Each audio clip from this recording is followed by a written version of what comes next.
Hey guys, don't forget to check out our new merch, link in the description down below. You didn't think you could have a Neverland more unsuited for children than Michael Jackson's, but this show gets pretty close. Set an anime in the future, slap some 19th century orphanage paint on it, and we have The Promised Neverland. Much like Peter Pan's Neverland, the similarities to this show are uncanny. You have 3 happy children, magical creatures. And the best part, kids in this show never age because at around 6 or 12, all their bodily functions just stop working altogether. I mean, that's pretty much the Peter Pan that I remember, especially that part where that one kid threatens to set himself on fire. Man, that really warms my heart. The year is 2045. Global warming is not a thing. We haven't killed ourselves yet, and Elon Musk doesn't exist to implant brain chips to enslave us. So that means there's only one enemy left. Dolphins. Swim with one eye open, always. But when you're not in the water, you got demons to deal with. It's been 1,000 years since what is known as the Promise was formed, ending an ongoing war between humans and demons. This created a treaty that separated the world into the human half and the demon half, using a wall most likely made of titans. Part of this treaty was that the demons would be allowed to take some humans to their side. Sucks for the ones that drew the short straw on that, but essentially their descendants would become their livestock. On the demon side, humans are raised carefree, are able to run and play almost all day. They are cared for, fed a line of hope that one day they'll be adopted and be off to live with a family that loves them. Not gonna lie, even though I know they pretty much all end up dead anyways and eaten, that's a pretty nice life. Like, it's not a bad life. They treat their livestock better than we treat our livestock. We could learn something from these bloodthirsty demons. And that's what our heroes do. They learned the truth that their brothers and sisters before them have most likely been taken, killed, and eaten, and that their entire lives have been nothing but a big lie. Now, the average dumb kid lives to like 6, but the smart ones make it to 12. Why? Because the demons like the brain. The smarter the kid, the better it tastes. But you gotta make sure it's halal brain and drain all the blood.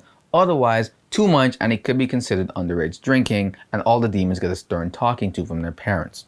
Also, keeping it to age 12 still means they're pretty weak as hell, so they're easily overpowered. Now, as you can imagine, there are a ton of orphans in this show, 37.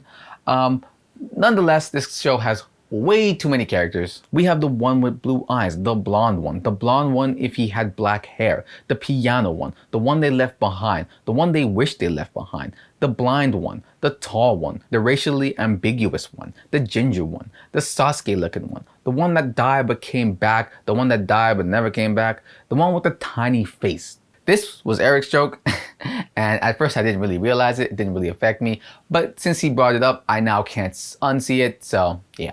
Now you can't either. But with all those characters, the main leaders are Emma, the physical one, Norman, the smart one, and Ray, the moody one. Sorta Dawn and Gilda, but mostly just because they're older than the others.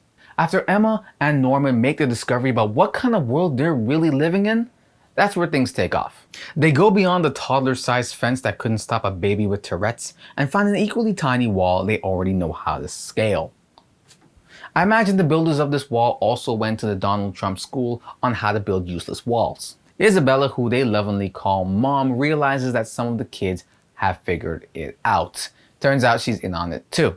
Emma and Norman eventually enlist the help of Ray, and together they start to plan. So Isabella eventually gets some help of her own. She calls in Sister Crone. Sister Crone and Isabella are the chosen children who get to become caretakers to the orphanages and the children in them. Clearly, the women are a little messed in the head from their helpless situation / upbringing. A messed up life is better than no life, at least to them. I honestly don't know how they sleep at night, but whatever. So the women do everything they can to stop the kids from completing their plan and escaping. Sister Crone has her own plan to get her own orphanage and sink Isabella's high reputation along the way, but until she can exact her plan, she's gonna have to go along with Isabella's for now. Also, Sister Crone has this doll she hates and talks to. Like I said, these adults are pretty scarred. Isabella eventually finds out who the kids that know are, but by then the other kids are already unknowingly running escape drills in the form of games. The kids discover Ray's a mole, but then discover he's a double agent, but then discover they're all triple agents and have trackers in their ears. Ray's whole life, he's been playing good cop, bad cop, mommy issues. Apparently he has a rare ability where he remembers things from childhood. There is no scientific evidence that I could find to back this up. But the show has it that he remembers these things that other people would normally forget.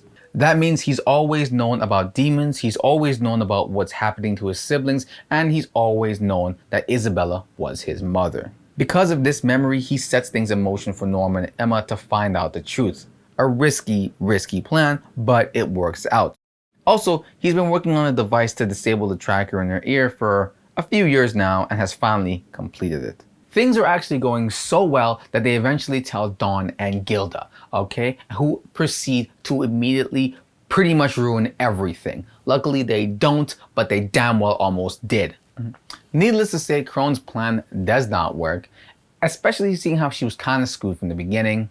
Isabella has a high reputation. Her livestock is among the highest grade. So Grandma, who you can assume is the leader of the mom department, has her taken care of. She's gone, she's whacked, she's out of here. The demons love the taste of human and the high grade is worth tons to them.